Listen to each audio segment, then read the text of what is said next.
ప్రార్థించండి. దేవునికి స్తోత్రం.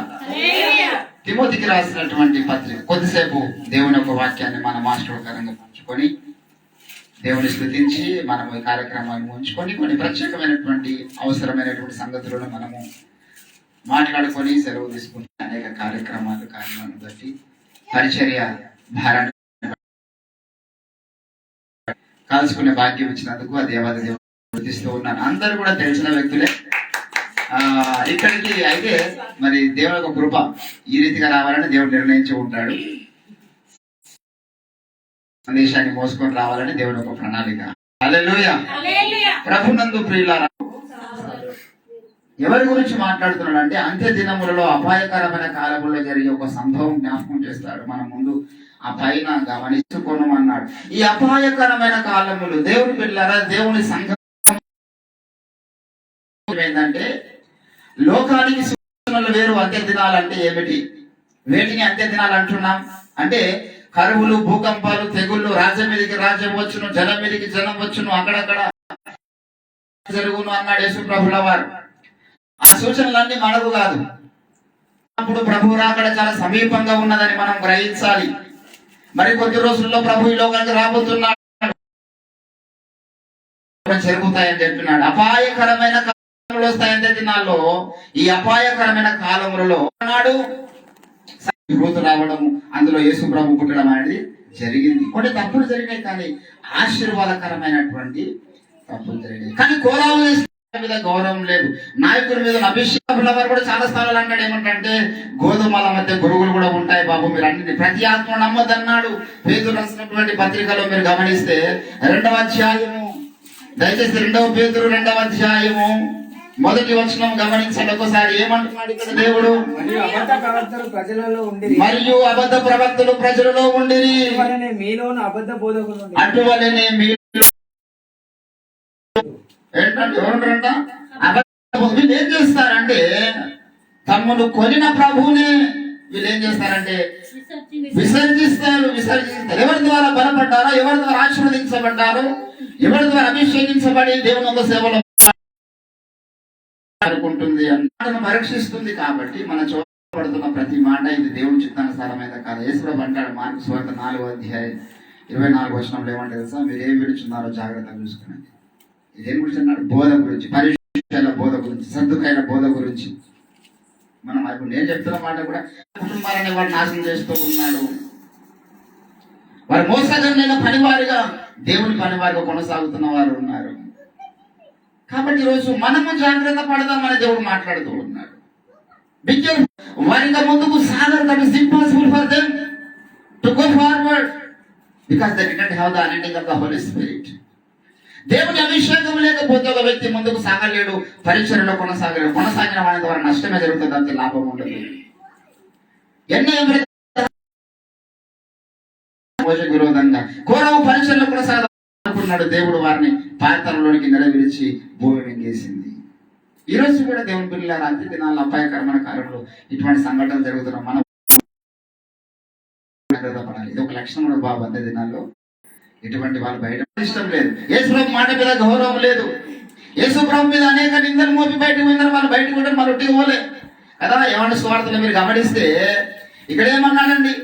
యోహాను సువార్త 7వ అధ్యాయములో ఈ మాట, నా శరీరం తినంత త్రాగుబడి నిత్య జీవం గలవాడు.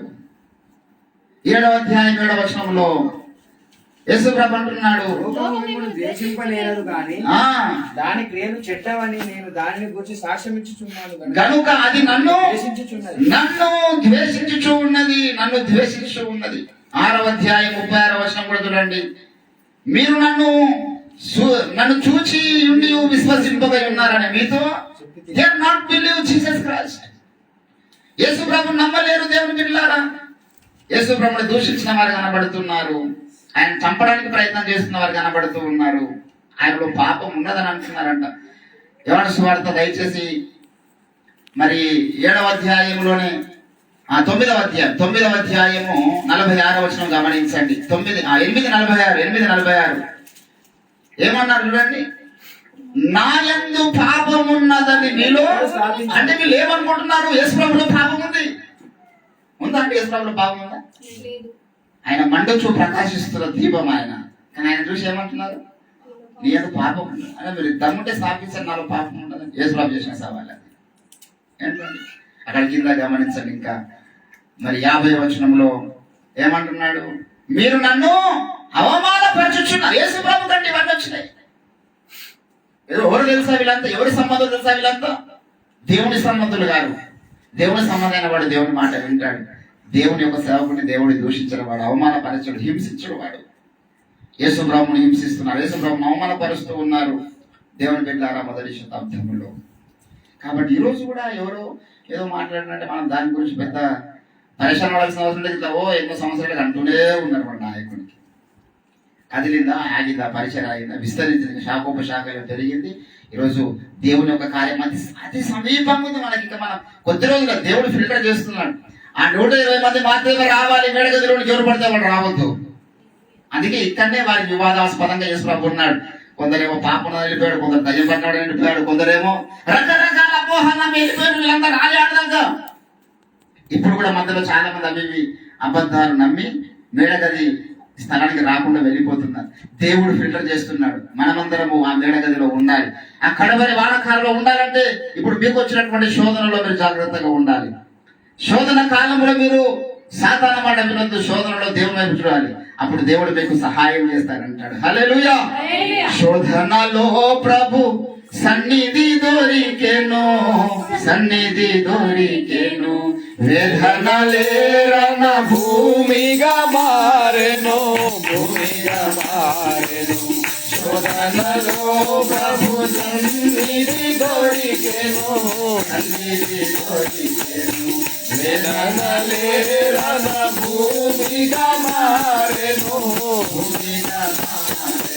శోధన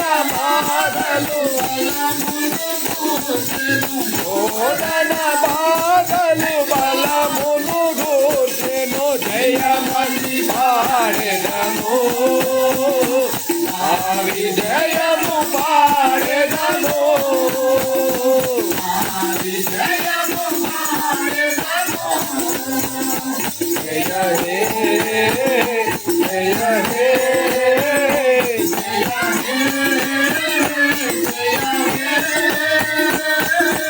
జయ జయ విజయ సుధా,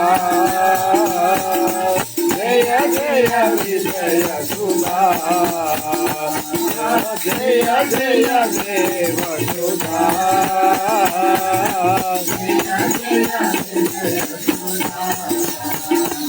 జయ హే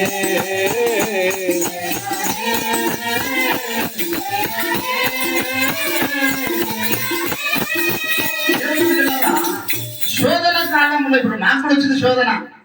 ఏ శోధన తెలుసా? ఇప్పుడు మాకు శోధన మా వ్యక్తిగతమైనది కాదు. మాకు శోధన ఈరోజు ఒక ధనము మాకు శోధన కాదు, స్త్రీ వ్యామోహాలు శోధన కాదు, ఈ లోక ఆస్తిపాస్తులు శోధన కాదు. మేము వెంబడిస్తున్న మా నాయకుడే మాకు శోధనకరంగా చిత్రీకరిస్తుంది ఈరోజు లోకం. యేసు ప్రభు నాడు తన శిష్యులకు శోధపడినట్లుగా ఆయనే శోధనకు కారణమైనట్లుగా ఈరోజు మాకు మేము వెంబడిస్తున్న ప్రవక్త ఒక శోధనకరమైన, ఒక వివాదాస్పదమైన వ్యక్తిగా ఆయన కనబడుతూ ఉన్నప్పుడు మేము ప్రార్థన చేస్తే ఆ ప్రార్థనలో దేవుడి సన్నిధి దొరికింది. దేవుని పెట్టారా? దేవుని నాయకుని పట్టుకొని రోజు మూర్ఖంగా మాట్లాడుతున్న వారు తగిన ఫలం అనుభవిస్తారు. వారు రాత్రి మొదలు వెన్నంటి ఉన్నాం కదా. రాత్రి రౌతేజ్ ఒక మంచి స్టేట్మెంట్ చేసాడు. పాస్టర్ స్వరాజ్ గారు, సునీల్ గారు అంటే ఓఫర్ గారికి హృదయానుసారం. ఆయనతో ఆ కీలకమైనటువంటి సమావేశంలో ఉండేటటువంటి అర్హత కలిగినటువంటి వ్యక్తులు అన్నాడు. మేము ఆయన చూస్తాం సన్నిహితంగా. ఈరోజు ఎవడో ఏదో మాట్లాడుతూ ఉంటే తప్పు చేసిన అంటే వీడికి ఏం తెలుస్తుంది, వీడి స్థాయి ఉందా మాట్లాడే విధానం. రాత్రి మగళ్ళు మొక్కల జీవిత సాధన, వాక్య పరిచయం, గంటకు ప్రసంగం చేస్తాడండి.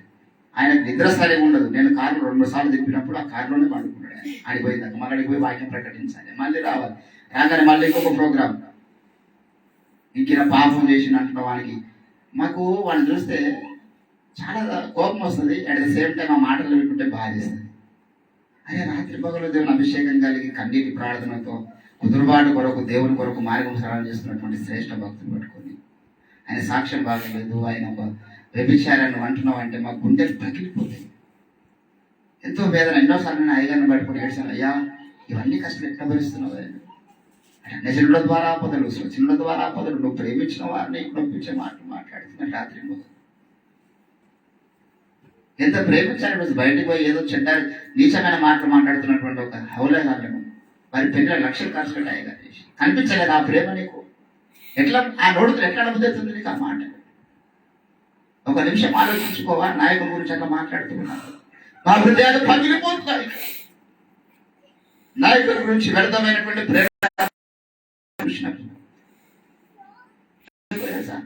అంతగా ప్రేమించాం. దర్శనం దేవుని బిడ్డలారా,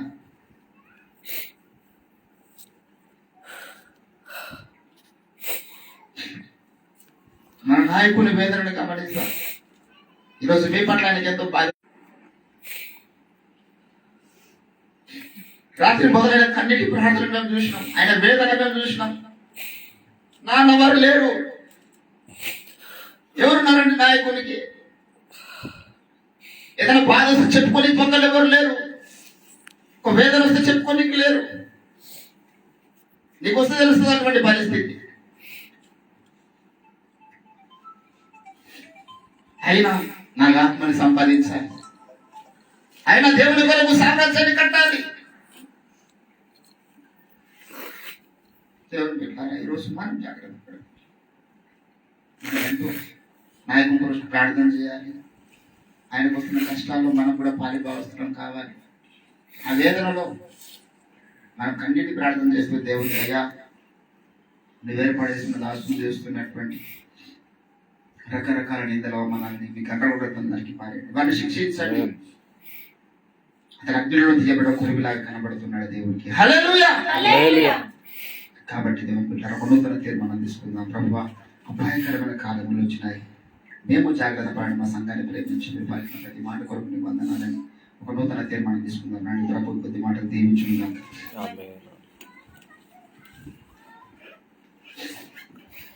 అందరం కూడా ప్రార్థన చేద్దాం. దేవా నీకు స్తోత్రాలు.